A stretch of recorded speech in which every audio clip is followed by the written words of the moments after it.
Now, from your local source, TV 20 News at 6 in high definition.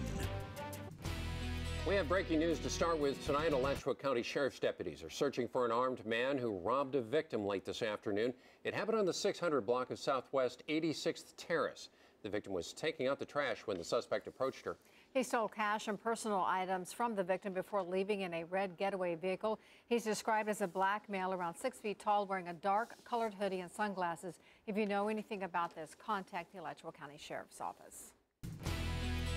Tonight, in Haile Plantation, residents are relieved that an arrest has been made in a brutal rape. Investigators arrested 38-year-old Andrew Payne Jr., who they believe raped a jogger on a trail in the Indigo Square neighborhood 4 years ago.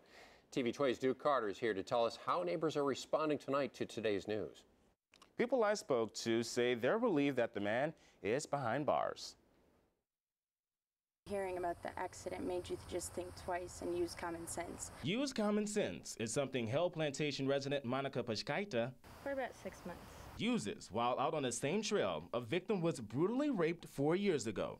First few weeks, I didn't even want to jog around the area just because for that fact. Pashkaita says members in the area are close-knit. Must know everyone that you live next to, so. But not safe enough to jog early in the morning. Twice about getting out in the street and jogging when no one's around. Deputies say the 36-year-old victim was jogging around at 6:30 in the morning near the Indigo Square neighborhood where she was viciously attacked. The victim did survive, but for years there were no leads and only this sketch available.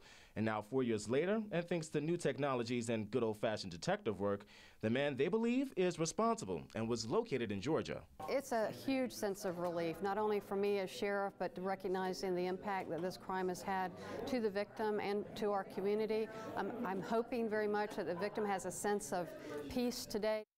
I was very happy about that the police did not give up because the incident happened in 2008, and considering they were still able to find him now, I felt good about it. Good? The U.S. Marshals believe the suspected rapist in Haile Plantation is now behind bars. I hope her and her family are happy about that, at least some relief they could feel.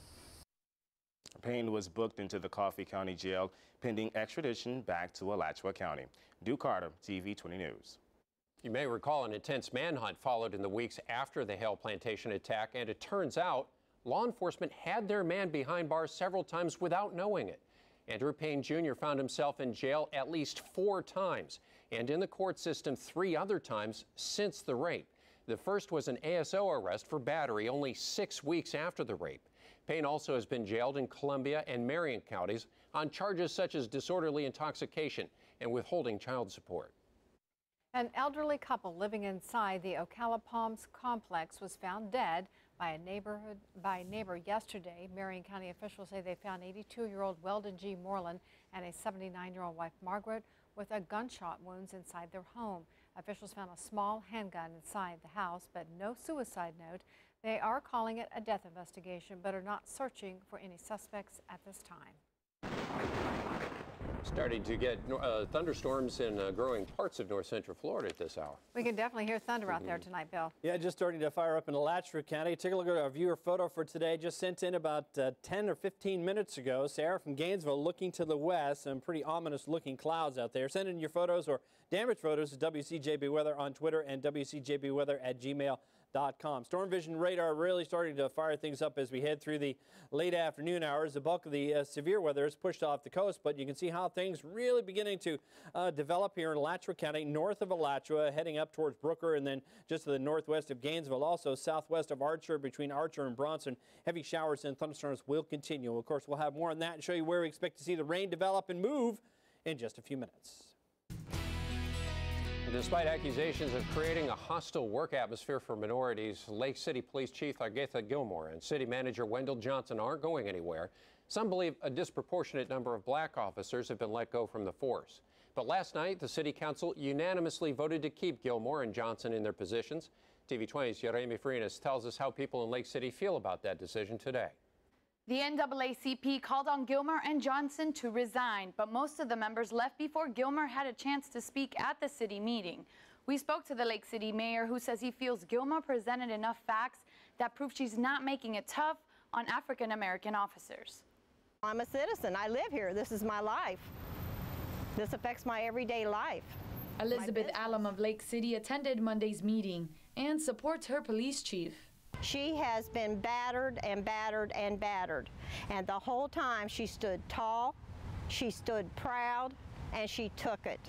And there's not many. Gilmer did not want to comment, so we spoke to police spokesperson Steve Shaw. He told us Gilmer presented a PowerPoint presentation at the meeting, pointing out topics like this picture and the reasons why each officer was terminated. The former captain, Rudolph Davis, he was terminated simply because she did not want him on her command staff. She believes that the decision she made was a good decision. Gilmore provided the community with the total number of employees who have left since she took the job. 10 were African American and 24 were either white or Hispanic.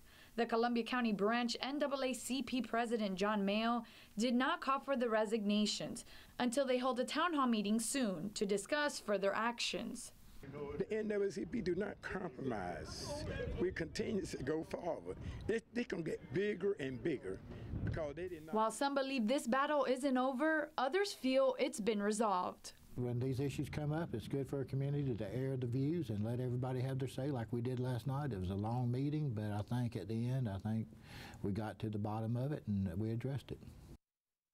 Mayor Stephen Witt says there will be no investigation at this time. He says if the battle continues, he will keep listening to the NAACP if they present new evidence. But as of right now, Chief Gilmore and City Manager Johnson are here to stay. Yaremi Farinas, TV 20 News. Their apparent plan to steal a car left a duo blaming each other. Tonight, they are behind bars at the Alachua County Jail. Gainesville police say 43-year-old Jerry Milton and 41-year-old John Mann went into a club to ask someone for beer money. While Mann acted as a distraction, investigators say Milton took the victim's keys and left. Gainesville police found the car on Northwest 2nd Street. Mann and Milton were later found in the downtown area. They are both charged with grand theft. A truck in Ocala caught on fire and the flames spread to a nearby house. The fire happened this morning at this home off Northeast 12th Street in Ocala. Officials think the fire started in the truck and the flames then reached the garage. No one was home when the fire started, and fire rescue officials say the owners are out of town. Meanwhile, neighbors called 911.